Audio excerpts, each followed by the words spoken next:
Un homme de Dieu, il a eu confiance il a pris la maison, la chambre, pardon, qu'il était censé payer à 5 000 francs. C'est bien ça. Oui. Quand il prend la maison par le biais de votre neveu, est-ce que vous êtes informé? Oui, il a appelé mon mari pour lui dire ça. Et lui m'a dit ça. J'ai dit, vouloir soit rendu à l'Éternel, comme l'homme de Dieu est rentré dans la maison, c'est que ça peut aller. D'accord, maintenant, la maison, il rentre dans la maison à quelle période? Bon, il est rentré dans la maison le 16 mars 2022. Le 16 mars 2022? Oui. 16 mars 2022, oui. Ok. Alors, vous le savez, le pasteur était présent, le prophète était présent sur le plateau de PPLK vendredi. À la même question, on va écouter ce qu'il a répondu. Vous avez intégré la maison. La maison. C'est le 16 septembre 2022. 16 septembre 2022. Presque 8 mois. Moins d'un an. Quand vous entrez en contact avec qui vous signez le contrat? Avec une dame, un monsieur? Qui exactement? Avec qui vous signez? C'est 20 voix. Je peux pas dire qu'il y a eu un contrat en bonne et due forme. C'est par affinité. Nous sommes entrés en contact avec l'intermédiaire, M. Benoît. Alors, déjà là, il y a une différence de version déjà sur l'intermédiaire. Vous nous affirmez que c'est votre neveu, lui il dit que c'est M. Benoît. Et ensuite sur la date, lui il a parlé de septembre, vous dites qu'il est rentré dans la maison le 16 mars. Où mon neveu a rappelé mon mari et il m'a dit que c'était le 16 mars. C'était même le 17 mars. Et il a dit hier qu'il y a un pasteur qui a pris la maison, qu'il a donné caution 10 000. Il a donné caution 10 000 à Gatien. Monsieur Benoît, qui parle de Monsieur Benoît, c'est un frère, bon, un voisin. Voilà. Comme c'est les jeunes qui sont dans la maison, c'est une villa. Ils l'ont dit de surveiller les jeunes. Mais son fils, ils ont confié la maison. Ils ont confié la maison. Et ça, lui, il a donné la caution. Pas monsieur. Quand il donnait la caution, monsieur Benoît n'était pas là même. Ok. Monsieur Benoît était en voyage. On va préciser que quand on a entendu la version du prophète vendredi dernier, on ne l'a pas remise en cause. On n'a fait qu'écouter sa part de vérité. Aujourd'hui, vous nous donnez la vôtre qui est différente de la sienne, mais on la respecte également, on la reçoit et on la prend comme vous nous la donnez. On n'est pas là pour chercher à savoir qui a raison, qui a tort. On essaie d'avoir les deux versions afin que chacun se fasse son idée. Donc vous affirmez que c'est le 16 mars qu'il est rentré. D'accord. Depuis le 16 mars jusqu'à ce qu'il y ait le scandale là, il vous doit combien concrètement? Bon, normalement, si on voit depuis le 16 mars, il a payé la caution, il n'a plus payé la maison. Il s'imposait à payer la maison. Alors, pour bien comprendre, pour mieux se faire notre idée, vous dites que c'est en mars, lui dit que c'est en septembre. Jusque-là, c'est parole contre parole. Est-ce que vous avez une quelconque preuve, peut-être des SMS que vous êtes échangés, des traces, en fait, de cette transaction-là? Et surtout de la période, voilà, pour la date. Bon, comme c'est un homme de Dieu, il a fait ça. Bon, je n'ai pas considéré que jusqu'aujourd'hui, on va arriver ici même. Pour pouvoir prendre les précautions de ça, on ne sait jamais la vie, non. Parce qu'on est dans une histoire de 15 000. Mais s'il vous doit depuis 2022, le montant qu'il doit exactement, c'est combien?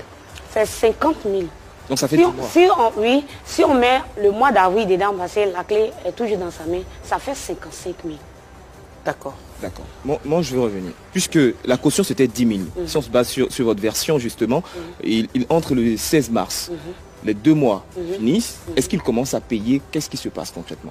Bon, s'il a payé la caution, bon, chez lui, sa vision, c'est qu'il a dit au petit, il va épuiser la caution avant de commencer à payer la maison. C'est ce qui se fait. C'est ce qu'il a dit. Mais non, on épuise les mois d'avance. Les mois d'avance. D'accord. Non, le petit a été d'accord, il a dit, bon, c'est la famille, ça peut aller. Il y a un frère aussi, même un tini. Il n'y a pas de problème.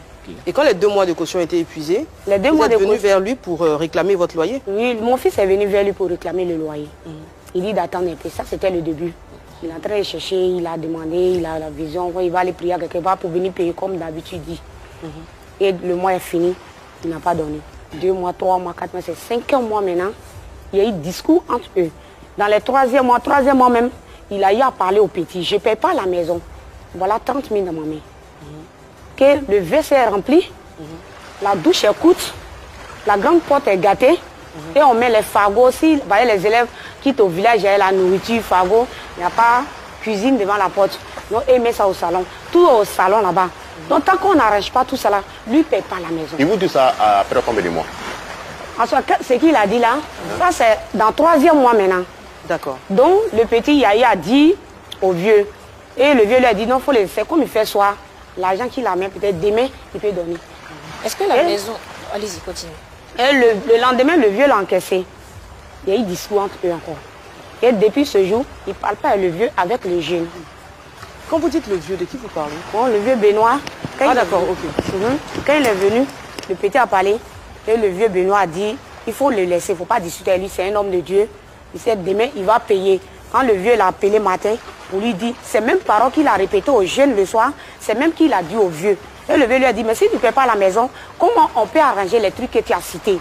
Il faut payer la maison, il y a eu discours. Et il a dit au vieux, si je n'ai pas payé, envoyez-moi la CPI. D'accord. Donc ça, c'était le 3e mois. Maintenant, 4e mois, même encaissement, le petit, il est froid. Il veut l'argent. Parce que moi, je disais au monsieur, ah, j'ai besoin d'argent.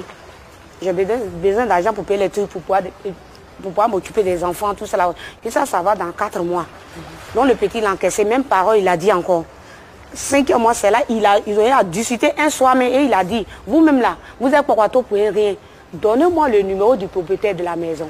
D'accord. Et c'est dans ça, le petit a pris le numéro, il a appelé mon mari. Il a dit, bon, il faut lui donner mon numéro. Il a causé à mon mari, même sujet qu'il a dit, ça c'est un problème. Paye la maison, on peut arranger la maison. La même tu as donné la caution, on a arrangé ta chambre, on peut toujours continuer comme ça. Il dit, d'accord, à la fin, dans ces 2 jours-là, je vais donner. Et dans ces 2 jours. D'accord. On va revenir sur la version du pasteur quand on parlait donc de ces fameux mois d'arriéré. Vous avez combien de mois d'arriéré? Le mois d'arriéré, c'est 2 mois d'arriéré en cours et 2 mois d'arriéré et 1 mois en cours. Donc les mois de février, mars et le mois d'avril en cours. Voilà. D'accord. Donc là, sur le plateau, vous nous affirmez qu'il ne s'agit pas de 2 mois d'arriéré et d'1 mois en cours, mais bien de 10 mois. Bon, ce qu'il a dit, c'est comme ça. Mais ce n'est pas le cas. D'accord. Parce qu'il a plusieurs versions. Quand on calculait et on allait le croiser, monsieur l'appelait, il ne décrochait plus son appel. Même message, il ne répondait plus. Jusqu'à ce que monsieur vienne en décembre, il m'a dit, je l'ai dit, il va payer. C'est comme ça, moi j'ai dit, il va payer. Il faut laisser ça, parce que je vendais pas de temps pour parler ça. En février, monsieur est revenu, il a dit, tu as dit le pasteur va payer. Je l'appelle, il ne décroche pas, ma femme. Je ne sais même pas comment faire. Comme il connaît mon numéro, depuis il ne veut pas décrocher pour donner l'argent. Compose son numéro. C'est là. De votre téléphone? Sur mon téléphone, comme il ne connaît pas mon numéro. D'accord. Et c'est là que j'ai composé le 15 février, un mercredi. Et puis il m'a dit que je me suis présentée à lui parce qu'on s'est croisé une fois le 1er janvier 2022 dans mon village maternel à Tiao. On s'est concerté et il a pris mon numéro. J'ai pris son numéro, j'ai écrit son nom, pasteur Tiao. Donc quand mon mari m'a donné le numéro, j'ai lancé. Je ne savais pas que c'est lui qui était dans la maison. Ils ont dit un pasteur. Depuis il a pris la maison, je ne suis pas arrivée à voir. D'accord. Il ne payait pas, je ne causais pas à lui. Je n'ai pas pris contact avec lui, mais pour dire, il faut donner mon argent pour le menacer, ni rien. Et j'ai dit, mon homme est au milieu, ça peut marcher. Donc c'est dans ça, j'ai lancé le numéro devant pasteur Tiao et j'ai dit à monsieur, ah, je le connais. Et c'est dans ça, j'ai dit, il a dit allô. J'ai dit, mais homme de Dieu.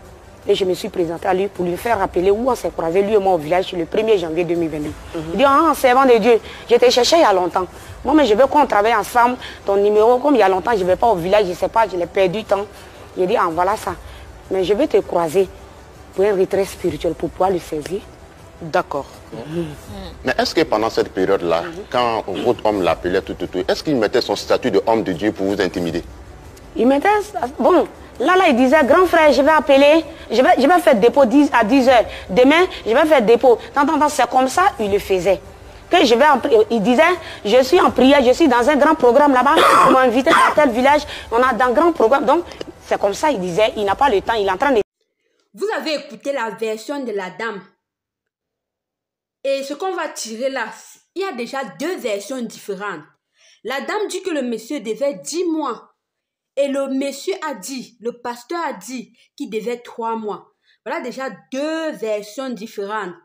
Lorsqu'il y a 2 versions différentes, le jugement devient difficile de juger lorsqu'on n'a pas vécu réellement la scène.